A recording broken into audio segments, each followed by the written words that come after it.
Assalamu alaikum dear students. Here is Kumail Haider and welcome to the octahedron chemistry classes.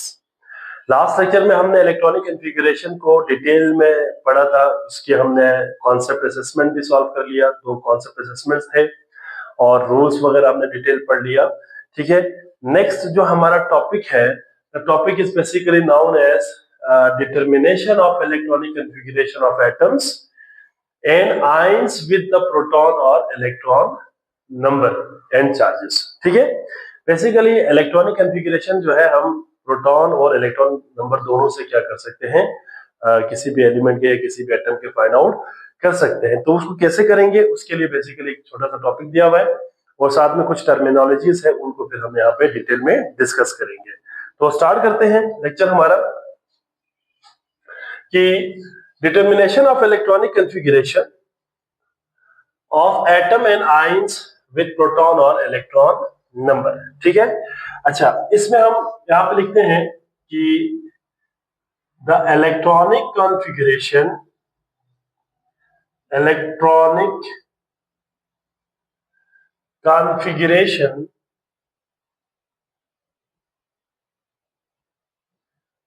of an atom can be written when। देखिए, हम electronic configuration को लिख सकते हैं जब हमें दो चीजों का पता हो। एक प्रोटॉन नंबर का पता होना चाहिए और इसी प्रोटॉन नंबर को किसी भी एटम में हम क्या कहते हैं बेटा, इसको किसी भी एटम के अंदर हम इसको क्या कहते हैं, atomic number, and it is denoted by Z। और दूसरी चीज जो हमें पता होना चाहिए और वो है इलेक्ट्रॉन नंबर। ये दो चीजें हमें पता होना चाहिए, इसके बगैर हम कभी भी इलेक्ट्रॉनिक कॉन्फ़िगरेशन किसी भी एलिमेंट के नहीं कर सकते। ठीक है, अब यहाँ पे प्रोटॉन नंबर और इलेक्ट्रॉन नंबर जाहिर बात है न्यूट्रल एटम की केस में कुछ और होगा, आयंस की केस में कुछ और होंगे। तो हम इसी हिसाब से उसको देखेंगे। इन केस ऑफ न्यूट्रल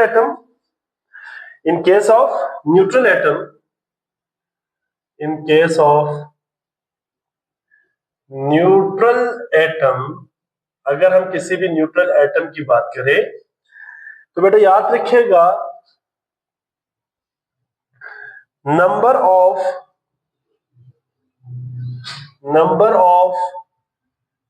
प्रोटॉन और नंबर ऑफ इलेक्ट्रॉन हमेशा बराबर होती है। क्या होती है? हमेशा इक्वल होती है। ठीक है, किसी भी न्यूट्रल एटम की केस में जितना प्रोटॉन नंबर होगा उतना ही इलेक्ट्रॉन नंबर होगा। तो न्यूट्रल एटम की केस में अगर हमें प्रोटॉन नंबर दे दे चाहे इलेक्ट्रॉन नंबर दे दे, हम आसानी से क्या कर सकते हैं, इलेक्ट्रॉनिक कॉन्फ़िगरेशन राइट कर सकते हैं। लेकिन अगर हमारा जो स्पीशी है वो आयन है, इन केस ऑफ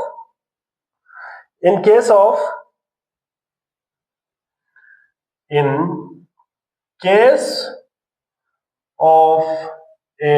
आयन, अगर आयन की केस हो तो फिर क्या होगा, जाहिर बात है बेटा आयंस जो है ना चार्ज स्पीशी होती है।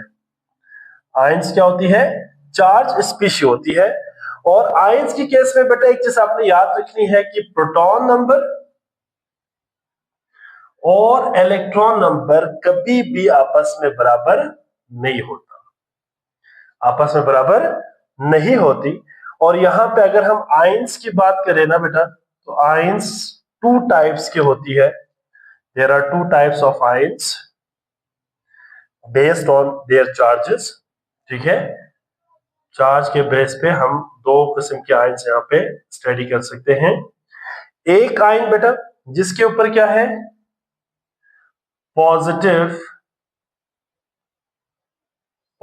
चार्ज वाले आयन, इसको हम के टाइम बोलते हैं।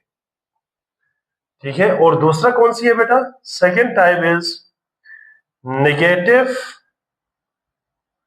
नेगेटिव चार्ज, और इनको हम कहते हैं एनाइन। ठीक है, एक कैटाइन है और दूसरा क्या है बेटा, A9. Remember that positive ion या पॉजिटिवली चार्ज आयन, जिसको हमने कैटाइन कहा, ये कब बनता है, जब इलेक्ट्रॉन लॉस करता है। क्या करता है, ये due to loss of electron बनता है, loss of electron, loss of electron क्या बनता है बेटा, पॉजिटिव चार्ज बनता है या कैटाइन बनती है। और in this case the proton and the electron, ठीक है, प्रोटॉन और इलेक्ट्रॉन के दरमियान जो रिलेशनशिप होगा वो प्रोटॉन की तादाद इलेक्ट्रॉन से क्या होगा, ज्यादा होगा। प्रोटॉन ग्रेटर होंगे नंबर में और इलेक्ट्रॉन कम होंगे। सिमिलरली अगर नेगेटिवली चार्ज आयन है तो बेटा याद रखिएगा, इनमें हमेशा याद रखिएगा कब बनता है, जब ये गेन ऑफ इलेक्ट्रॉन, ठीक है, इन पॉजिटिव चार्ज आयन या cation may lose one electron or it may lose more than one electron. Similarly, negative charge anion can gain one electron, और क्या होगा बेटा, यहाँ पे इसमें एक इलेक्ट्रॉन की वजह से भी हो सकता है और इनमें एक से ज्यादा इलेक्ट्रॉन भी गेन हो सकती है। इस केस में जो प्रोटॉन की तादाद होगा पॉजिटिव चार्ज और इलेक्ट्रॉन के दरमियान जो रिलेशनशिप होगी ना बेटा, वो उलट होगा। उस केस में इलेक्ट्रॉन की तादाद प्रोटॉन से ज्यादा होंगे। ठीक हो गया। तो ये आपको पता होना चाहिए कि आयंस की केस में क्या मामला होगा और न्यूट्रल एटम की केस में क्या मामला होगा। तो यहाँ पे जो मैंने बात लिखी है, this is for neutral, this is for neutral atom, ठीक है। और न्यूट्रल एटम की केस में मैंने अभी आपको बता दिया, न्यूट्रल एटम की केस में नंबर ऑफ प्रोटॉन और नंबर ऑफ इलेक्ट्रॉन आपस में क्या होती है, बराबर होती है, ठीक है। ये बात आपने ध्यान में रखनी है। नंबर ऑफ प्रोटॉन और number of electron, sorry neutron नहीं, number of proton and number of electron आपस में बराबर होती है, ठीक है। और आयंस की केस में दो किस्म की हमारे पास केसेस बन सकती है, एक कैटायन और दूसरा एनायन। एक एग्जांपल से मैं इसको सिंपलीफाई करता हूं, इसके बाद ये खत्म हो जाएगा। एग्जांपल है, for example we have sodium. चले मैं सोडियम से इसको एग्जांपल ले रहा हूं, ये सोडियम है Na, एटॉमिक नंबर क्या है 11, ठीक है। अच्छा यहां पे एक चीज आपने याद रखनी है कि this sodium is the neutral, ये क्या है, न्यूट्रल एटम है। यहां पे मैं न्यूट्रल एटम को शो किया हुआ है, neutral atom. And in neutral atom the number of proton is 11 and number of electron is also 11, ठीक है। ये जो एटम है दिस इज सोडियम और ये न्यूट्रल एटम है। इस केस में क्या होगा बेटा, न्यूट्रल एटम की केस में क्या होगा, जितना प्रोटॉन होगा उतना ही इलेक्ट्रॉन होगा। यहाँ पे मैंने बताया कि इलेक्ट्रॉन और प्रोटॉन की तादाद बराबर होती है। तो इसकी कॉन्फ़िगरेशन क्या बनेगी, इसकी कॉन्फ़िगरेशन बनेगी 1s2 2s2 2p6 3s1, ठीक है, 10 and 11, ठीक हो गया। अब क्या होगा बेटा, सोडियम फॉर एग्जांपल अगर आयन बना दे तो ये क्या करेगा, अपना एक इलेक्ट्रॉन को लॉस कर देगा। वो कौन सा इलेक्ट्रॉन लॉस करेगा, ये 3s वाला इलेक्ट्रॉन क्या करेगा, ये वाला इलेक्ट्रॉन क्या करेगा, लॉस कर देगा। ये इलेक्ट्रॉन अगर लॉस कर दे, ठीक है, तो हम यहाँ पे चले मेंशन भी कर लेते हैं -1 इलेक्ट्रॉन। यहाँ पे माइनस का मतलब क्या है, लॉस को शो कर रहा है, ठीक है, माइनस मींस लॉस, कम होना, ठीक है। तो यहाँ पे क्या बनेगा, एक इलेक्ट्रॉन लॉस हो जाएंगे तो क्या बनेगा, सोडियम का यूनिपॉजिटिव कैटायन बनेगा और इसका एटॉमिक नंबर भी अगेन 11 ही रहेगा, ठीक है। अब यहाँ पे जरा गौर से देखें तो दिस सोडियम इज आयन, यहाँ पे कैटायन है तो ये वाला जो है कंडीशन नहीं रहेगी अब, क्योंकि दिस इज द कैटायन, इसको हम कैटायन कहेंगे या पॉजिटिवली चार्ज आयन कहेंगे, ठीक है।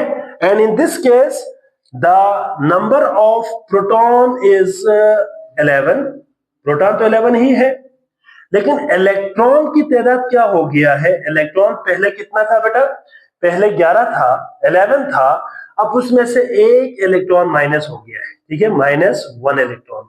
तो आंसर क्या आएगा यहाँ पे 10। इसका मतलब है कि इलेक्ट्रॉन अब रह गया है 10, प्रोटॉन हो गया 11। अब इस तरह के केस में हम कभी भी प्रोटॉन की बेस पे, नंबर ऑफ प्रोटॉन की बेस पे कॉन्फ़िगरेशन नहीं लिख सकते, ठीक है। यही चीज बताने के लिए मैं ये सब कुछ कर रहा हूं। अब यहां पे क्या बनेगा, कॉन्फ़िगरेशन क्या होगी बेटा, 1s2, 2s2 and 2p6, 3s पूरा खत्म हो गया। ये था बेटा न्यूट्रल एटम के एक एग्जांपल और केटाइन की, ठीक है। सिमिलरली हम एक एनाइन की भी कर सकते हैं, ठीक है। एनाइन के लिए भी हम यहाँ पे केटन लेते चले। For example this is chlorine, Cl atomic number 17 होता है। Again here the chlorine is here the chlorine is the neutral atom, ये न्यूट्रल एटम है, ठीक है, न्यूट्रल एटम है बेटा। और in this case the number of proton is 17 और again number of electron is also 17, यहाँ पे 17 है, ठीक है। और अगर हम इसकी कॉन्फ़िगरेशन करते हैं तो क्या होगा, configuration 1s2, 2s2, 2p6, 3s2, 3p5, ठीक है। This is chlorine. अब आपको पता है क्लोरीन के पास 17 इलेक्ट्रॉन्स है। जब 17 इलेक्ट्रॉन्स होंगे तो यहां पे आप देखिए 2, 4, 6, 10, 12, 12 प्लस 5, 17, ठीक है। अब हम इसके आयन की बात करते हैं। अब इसकी अगर आप गौर से देखें तो 3p में एक इलेक्ट्रॉन की गुंजाइश है, मतलब एक इलेक्ट्रॉन एकोमोडेट कर सकता है। तो ये क्या करेगा, कहीं से एक इलेक्ट्रॉन गेन कर लेगा, कहीं से एक इलेक्ट्रॉन गेन कर लेगा और क्या बना देगा बेटा, they will form chloride -1। Atomic number is again 17, atomic number 17 ही रहेगा। अब इस केस में क्या, ये न्यूट्रल एटम है, न्यूट्रल एटम है, ठीक है। और यहां पे अगर आप जरा गौर से देखें, न्यूट्रल एटम है और इसमें प्रोटॉन कितना है, प्रोटॉन है बेटा यहाँ पे 17 और इलेक्ट्रॉन कितना है बेटा, एक इलेक्ट्रॉन ऐड हो गया, प्लस हो गया है, तो यहां पे हो जाएगा 17 plus 1, this come out to be 18। अब 18 के हिसाब से कॉन्फ़िगरेशन करनी है आपने, तो यहां पे कॉन्फ़िगरेशन करें तो क्या होगा, 1s 2, 2s2, 2p6, 3s2, 3p। अब देखें यहां पे कितना था 5, एक इलेक्ट्रॉन आ गया 6।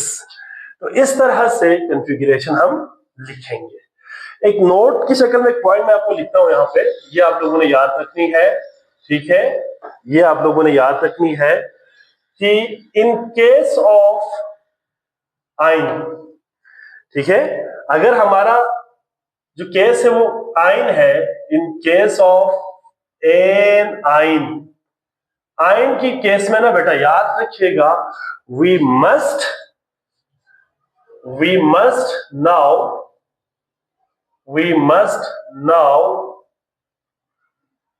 the number of electron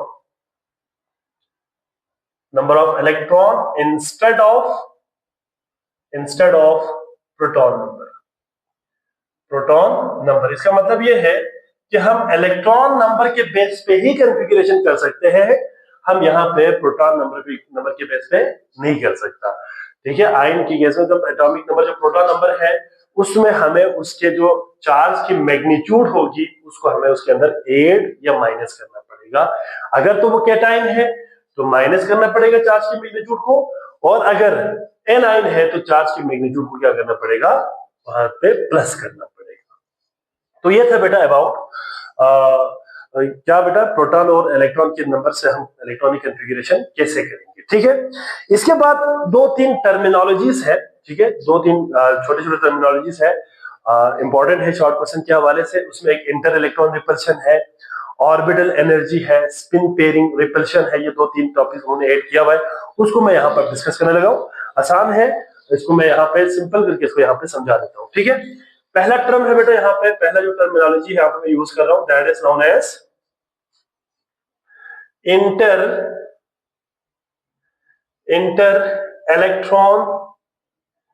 inter electron repulsion.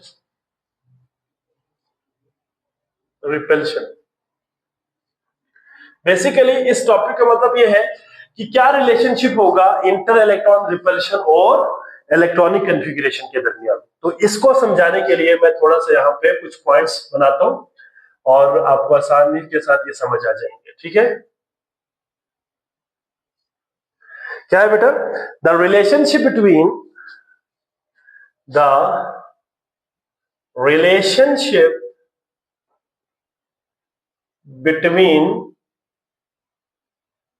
between electronic configuration and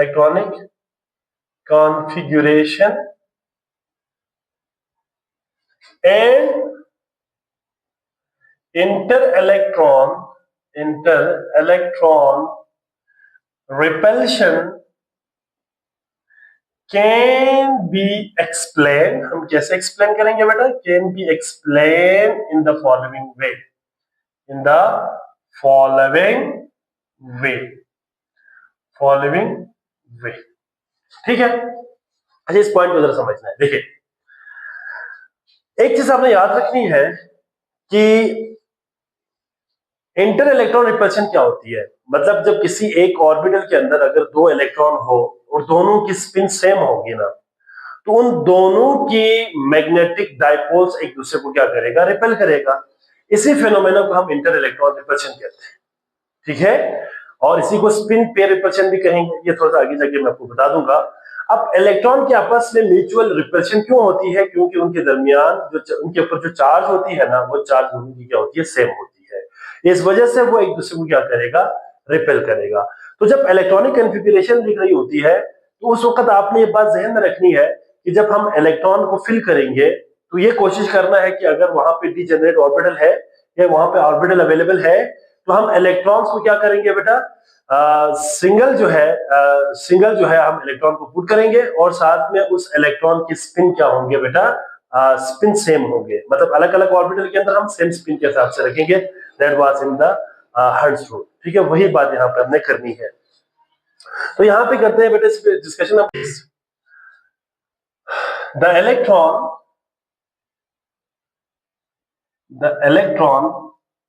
occupy different orbital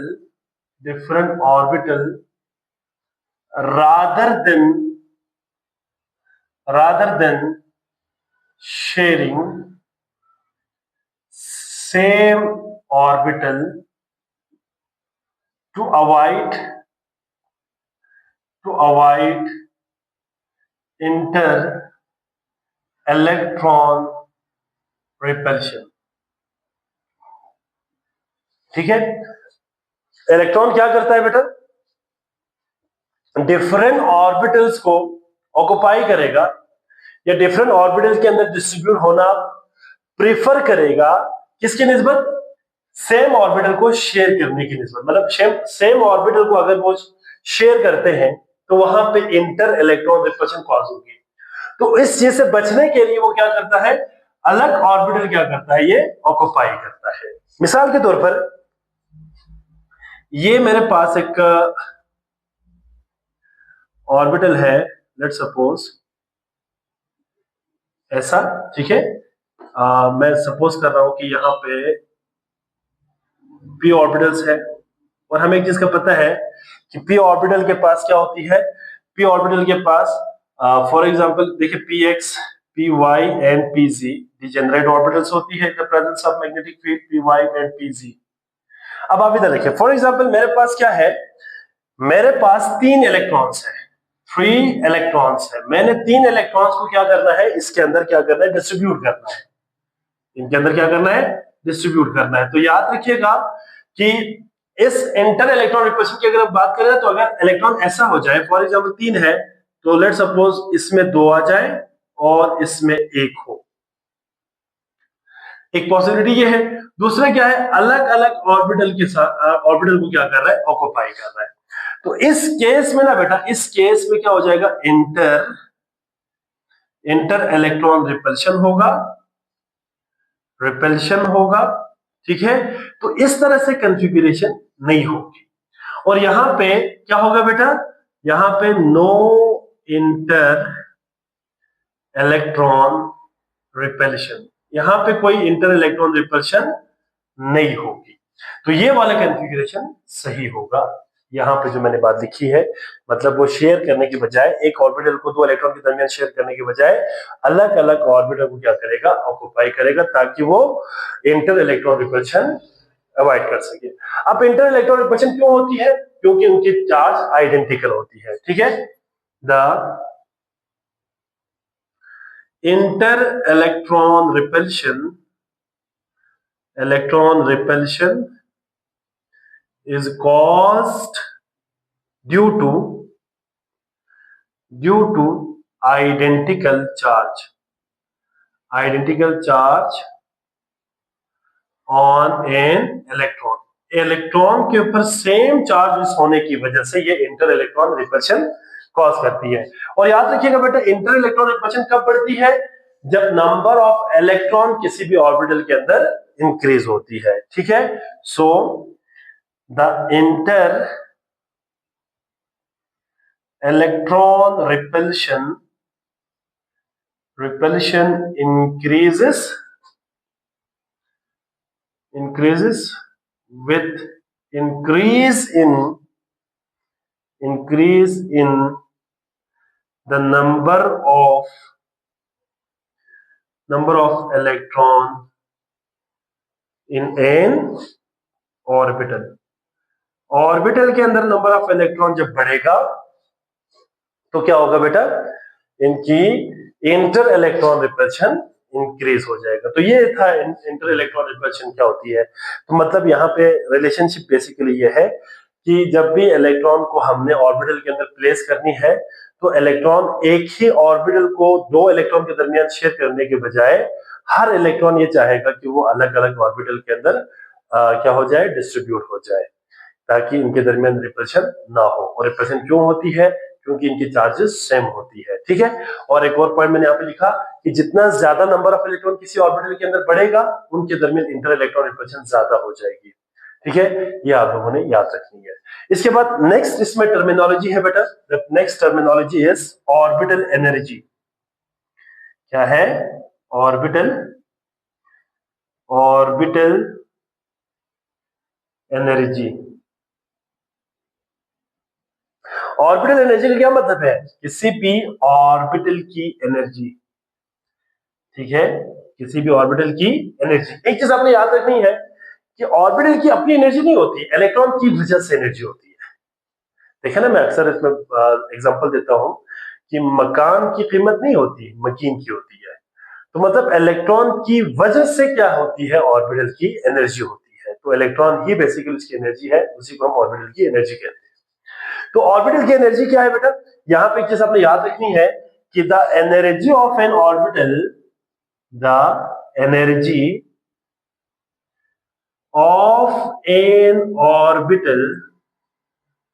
is depend upon किस पे डिपेंड करता है बेटा? तीन चीजों के ऊपर डिपेंड करती है।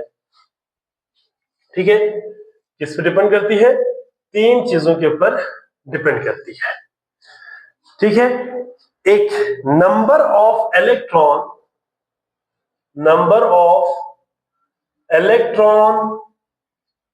इन an orbital.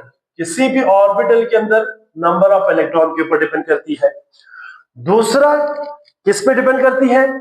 Second point is magnitude of inter electron repulsion. Magnitude of inter electron repulsion इस पे डिपेंड करती है। और तीसरी चीज क्या है बेटा? थर्ड क्या है? Distance from the nucleus. Distance from the nucleus. ठीक हो गया।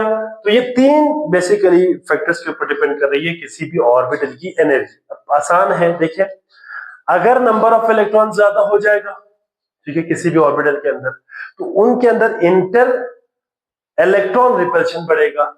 जब इंटर इलेक्ट्रॉन रिपल्शन बढ़ेगी ना, तो उनकी एनर्जी ऑटोमेटिकली क्या हो जाएगी? बढ़ जाएगी। और तीसरी जो फैक्टर यहाँ पे डिस्टेंस फ्रॉम द न्यूक्लियस, ये चीज तो आपको क्लियर होना चाहिए कि जो इलेक्ट्रॉन न्यूक्लियस के करीब होगा ना किसी भी एटम के अंदर, उनकी एनर्जी कम होती है, क्योंकि न्यूक्लियस के साथ उनकी अट्रैक्शन में एनर्जी यूटिलाइज होती है, तो उनकी एनर्जी कम होती है। जो जो इलेक्ट्रॉन न्यूक्लियस से दूर जाएगा ना, डिस्टेंस बढ़ेगा, तो जाहिर बात है बेटा, जब डिस्टेंस बढ़ेगा तो न्यूक्लियस की अट्रैक्शन कम हो जाएगी न्यूक्लियस की। एज अ रिजल्ट क्या हो जाती है, उनकी एनर्जी इंक्रीज होती है। तो मैं यहाँ पे शॉर्ट इसको लिख सकता हूं यहाँ पे कि पहला point, orbital energy, orbital energy is directly proportional to, क्या है बेटा, number of electron in an orbital. ठीक है। दूसरा, orbital energy, orbital energy is also directly proportional to the, directly proportional to the क्या होगा बेटा, magnitude of, magnitude of, magnitude of inter, मैं शॉर्ट लिखता हूं, इलेक्ट्रॉन रिपल्शन, और orbital energy is directly proportional to the distance from the nucleus, distance from the nucleus, from the nucleus। ठीक है। तो ये तीनों केसेस में क्या है, डायरेक्ट रिलेशन है, तो इसका वाइस वर्सा भी सही होगा। मिसाल के तौर पर ऑर्बिटल के अंदर जितनी कम इलेक्ट्रॉन होंगे उतनी कम इंटर इलेक्ट्रॉन रिपल्शन होगी और उतनी ही कम उनकी एनर्जी होती है, और अगर ज्यादा हो तो ज्यादा हो जाएंगे। तो यहाँ पे सारे के सारे क्या है, डायरेक्ट रिलेशन है। तो ऑर्बिटल एनर्जी कब बढ़ेगी, जब नंबर ऑफ इलेक्ट्रॉन बढ़ेगा, नंबर ऑफ इलेक्ट्रॉन कम हो तो कम हो जाएगी। इसमें भी डायरेक्ट रिलेशन, ठीक हो गया। और इसमें भी क्या है बेटा, डायरेक्ट रिलेशन। तो ये सेकंड टर्म था बेटा, दैट इज ऑर्बिटल एनर्जी। ठीक है, इसको हम क्या कहते हैं, ऑर्बिटल एनर्जी कहते हैं। ठीक है। अच्छा जी, इसके बाद आखिरी एक टर्मिनोलॉजी है बेटा, that is spin pairing repulsion. आखिरी है, बस जल्दी जल्दी मैं इसको करता हूं, spin pairing, spin pairing repulsion. ठीक है, स्पिन पेयरिंग रिपल्शन, रिपल्शन। अच्छा, इसको ना हम हर्ट्ज रूल के मुताबिक इसको हम डिस्कस करेंगे। वैसे भी हमने पहले पढ़ा हुआ ये सारा, इसमें कोई प्रॉब्लम नहीं होना चाहिए। देखिए, हर्ट्ज रूल हमने पढ़ा था बेटा, अगर आपको याद हो तो हर्ट्ज रूल के मुताबिक क्या था कि अगर किसी भी एटम के अंदर डिजेनरेट ऑर्बिटल्स अवेलेबल हो तो इलेक्ट्रॉन ये प्रेफर करेगा कि वो अलग अलग ऑर्बिटल के अंदर जाए, ठीक है, with same spin rather than same orbital with opposite spin. तो यही फिनोमेना इसमें भी हम दोबारा से एक्सप्लेन करेंगे स्पिन पेयर रिपल्शन के लिए। अच्छा, वैसे स्पिन पेयर रिपल्शन क्या होती है इसको मैं जरा आपको समझाता हूं। ठीक है। अच्छा, याद रखिएगा, इलेक्ट्रॉन क्या है बेटा, एक टाइनी चार्ज पार्टिकल है, वो अपने एक्सिस के अक्रॉस क्या करती है, सेल्फ स्पिन करती है। तो वो क्या करता है, उसकी मैग्नेटिक फील्ड होती है और इसकी वजह से मैग्नेटिक डाइपोल होती है। तो यहाँ पे मैंने एक पहला पॉइंट जरा यहाँ पे लिखता हूँ, क्या है बेटा, कि an electron is a tiny charge particle which spin about its own axis, therefore they have axis and therefore they have magnetic dipole। इसके पास क्या होती है, मैग्नेटिक डाइपोल होती है। अब मैं इस पॉइंट को क्लियर करने जा रहा हूं, जरा इसको समझिए। देखिए, अगर किसी भी ऑर्बिटल के अंदर ना, किसी भी ऑर्बिटल के अंदर दो इलेक्ट्रॉन है और दोनों इलेक्ट्रॉन की स्पिन सेम है, तो उनके मैग्नेटिक डाइपोल एक दूसरे को क्या करेगा, रिपेल करेगा। इसी फेनोमेना को स्पिन पेयरिंग रिपल्शन कहते हैं, स्पिन पेयरिंग रिपल्शन कहते हैं। तो हम यहां पर लिखते हैं बेटा, when when two electron in an orbital have same spin, then their magnetic dipoles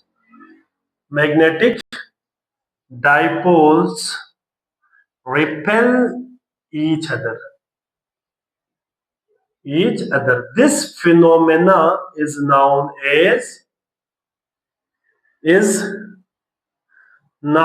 as क्या है बेटा? Spin pairing repulsion. ठीक है, मिसाल के तौर पर बेटा देखिए, फॉर एग्जांपल ये लेट्स सपोज कि यहां पे एक इलेक्ट्रॉन है बेटा, एक ऑर्बिटल है, उसके अंदर दो इलेक्ट्रॉन है। मैं जल्दी जल्दी समझाता हूं बेटा। एक ये इलेक्ट्रॉन है, ठीक है, दूसरा ये है।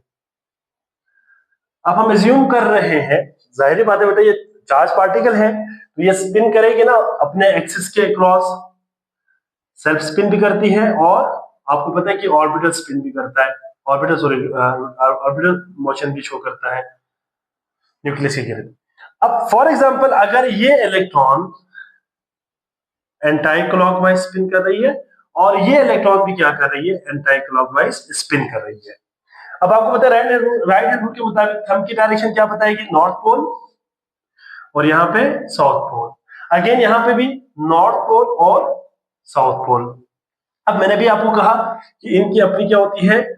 मैग्नेटिक डाइपोल्स होती है। इस तरह से देखिए, ये मैग्नेटिक फील्ड्स है जो इनकी स्पिन की वजह से प्रोड्यूस हो रही है। अब क्योंकि ये दोनों ऑर्बिटल दोनों ही इलेक्ट्रॉन एक ही ऑर्बिटल के अंदर मौजूद है। सपोज कर रहे हैं कि ये दोनों इलेक्ट्रॉन क्या है? एक ही ऑर्बिटल के अंदर क्या है? मौजूद है विद सेम स्पिन। अब दोनों एक ही ऑर्बिटल के अंदर होगा सेम स्पिन के साथ, तो इस इलेक्ट्रॉन का नॉर्थ पोल और इस इलेक्ट्रॉन का नॉर्थ पोल एक दूसरे के आमने सामने आ जाएगा, और इसका साउथ पोल और इसके साउथ पोल आपस में एक दूसरे के आमने सामने आएगा। एज ए रिजल्ट क्या होगा? इसका नॉर्थ पोल इसके नॉर्थ पोल को क्या करेगा? रिपेल करेगा। इसका साउथ पोल इसके साउथ पोल को क्या करेगा? रिपेल करेगा। ठीक है, तो यहां पे हम कह सकते हैं कि जब ये रिपल्शन होगी, ठीक है, चलो मैं इसको एक चीज कर लेता हूं। रिपल्शन होगी तो क्या होगा बेटा? रिपल्शन होने की वजह से क्या हो जाएगा? Yes, spin pairing repulsion cause होगी। तो हम यहां पे कह सकते हैं कि मैग्नेटिक डाइपोल रिपेल। ठीक है, such phenomena is known as spin pairing repulsion. I hope so कि आपको स्पिन पेयर रिपल्शन समझ आ गए होंगे। स्पिन पेयर रिपल्शन, ठीक है। अब इस चीज से बचने के लिए क्या करेगा? देखो, हंस रूल और पाउलिस एक्सक्लूजन प्रिंसिपल दोनों हमने पढ़ा था। ठीक है, हंस रूल के मुताबिक डिसजेनरेट ऑर्बिटल का होना जरूरी है। अगर डिसजेनरेट ऑर्बिटल नहीं है, ठीक है, तो पाउली एक्सक्लूजन प्रिंसिपल के मुताबिक भी हमने पढ़ा था कि दो इलेक्ट्रॉन अगर एक ही ऑर्बिटल के अंदर होगा तो उन दोनों की स्पिन क्या होगी? अपोजिट होना चाहिए। जब दोनों की अपोजिट होगी तो वो एक दूसरे के मैग्नेटिक डाइपोल को अट्रैक्ट करता है और एक ही ऑर्बिटल के अंदर रिजाइड करती है। तो यही पॉइंट मैं यहां पे लिखता हूं बेटा, यही पॉइंट में लिखता हूं। टू मिनिमाइज या avoid repulsion, two electrons in the same orbital must have opposite spin होना चाहिए। वो कैसे होंगे बेटा अपोजिट स्पिन? देखिए जरा यहाँ पे, मैं इसको अब यहाँ पे दोबारा बना रहा हूं कि ये एक इलेक्ट्रॉन है, ये दूसरा इलेक्ट्रॉन है बेटा। अगेन यहाँ पे चार्ज पार्टिकल होने की वजह से ये क्या करता है? जब स्पिन कर रही होती है तो ये अपने गिर्द क्या करती है? मैग्नेटिक फील्ड प्रोड्यूस करता है। ठीक है, फॉर एग्जांपल ये वाला इलेक्ट्रॉन जो है, late assume anti clockwise rotation कर रही है, ये वाला फॉर एग्जांपल क्लॉकवाइज जो है स्पिन कर रही है, ठीक है। अब इस केस में राइट हैंड रूल के मुताबिक थंब की डायरेक्शन क्या बताएगी, नॉर्थ पोल और ये साउथ पोल। और इस केस में क्या हो जाएगा बेटा, इस केस में राइट हैंड रूल के मुताबिक direction of the finger indicate the spin and the direction of the thumb indicate the north pole. ये नॉर्थ पोल और ये वाला साउथ पोल, ठीक है। अब दोनों के पास क्या है, मैग्नेटिक डाइपोल्स है, इसको भी बना लेते हैं। This is the magnetic dipole. और मैंने आपको ये मैग्नेटिक क्वांटम नंबर के अंदर भी बताया था कि for the sake of convenience हम क्या करते हैं, मैग्नेटिक फील्ड को नॉर्थ पोल से ओरिजिनेट करते हैं और साउथ पोल में टर्मिनेट करते हैं। नॉर्मली ऐसा बेसिकली होता नहीं है, क्योंकि ये साइकिल प्रोसेस है, तो इसकी कोई ओरिजिन और कोई टर्मिनेशन नहीं होती। फिर भी हम अपनी आसानी के लिए क्या करते हैं, एक शो करते हैं नॉर्थ से साउथ की तरफ डायरेक्शन।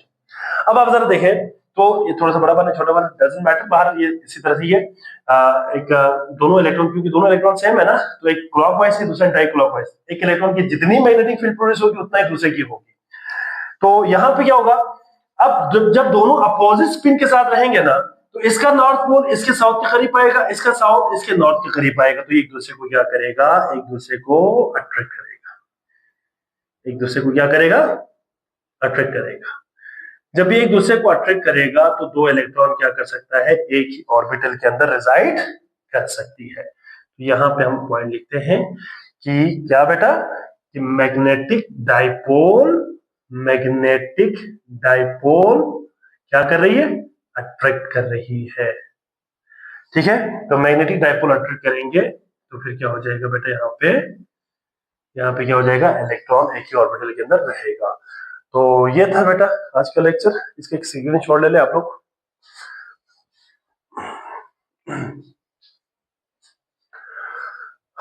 आई होप सो कि आप तमाम बच्चों को समझ आ गए होंगे।